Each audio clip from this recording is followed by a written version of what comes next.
My name is Robert Macias. I was born in Palos Verdes, but I lived in um, the Solano part of Palos Verdes, the Loma they used to call it. I was born there in 1947, Okay.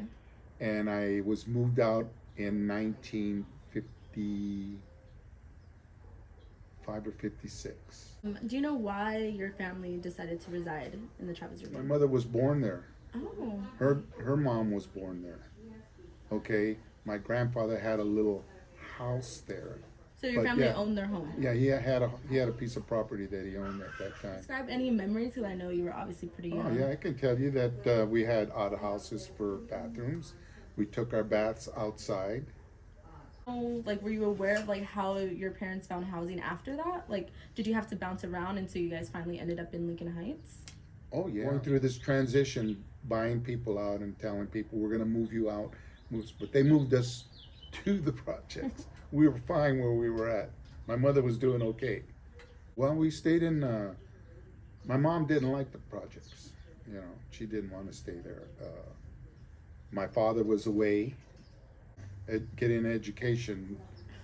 You know, he went to prison for a while. Did you like feel any difficulties, like kind of having to adjust to new communities? Oh yeah, oh yeah. I remember getting beat up everywhere. I have a scar from somebody throwing a beer can at me when I was 7 years old. I remember the man. I was riding a bike. He didn't like the kids riding a bike. They were all sitting around on the project, and he threw a beer can at one of the kids, and he missed the kid, but I was on the bike. He hit me. He put a gash in me. Then he came and apologized. Right. That's when my mother said we're moving up there. And when I finally wound up in Happy Valley, or you want to say Lincoln Heights, uh, it was a little more calmer. The neighborhood was, but still you had to deal with all the kids. You know, the young. In those days, gangs were prevalent. You know, young gangs. You know. Do you think like losing the property in La Loma like kind of affected your family? My mother was the type of person that didn't want to pursue or make waves. My aunt, on the other hand, was, but she never really. She would talk about it, but she never did anything either. They had just a hard time with all the stuff that was there at their particular time. You know, because their father abandoned them when they were young, so they had a very tough life. You know. Right. Like it's hard to resist when you're just trying to survive.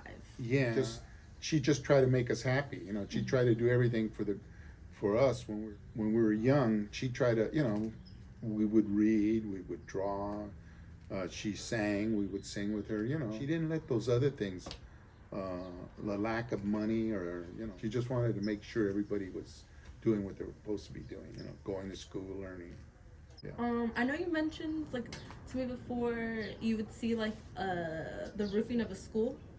Yeah. Oh yeah. Palos Verdes was still open because they hadn't completely moved everybody out of Palos Verdes, the neighborhood. So we went to Palos Verdes for a year, and that was a Spanish-style school, and it looked like a mission. It had the arches and the classes. Years later, I was at a Dodger game, and I was sitting way up on the third base side.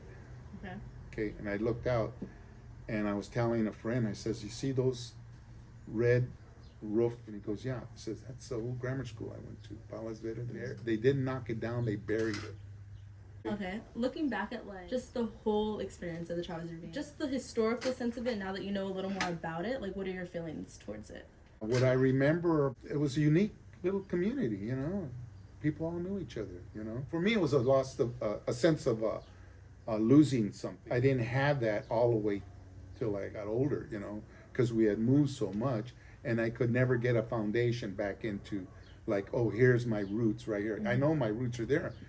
Okay, I know I was born there. I know I was raised there. For the connection of family and of being someplace, we lost along the way. Little by little, it was taken away. Even though my mother did her best to keep us together, she just couldn't take us back to that place. You know, where she felt that that was her place. You know, that was Her tierra. Yeah, the experience of living in the Loma and growing up there and being part of that, that'll never leave me, you know.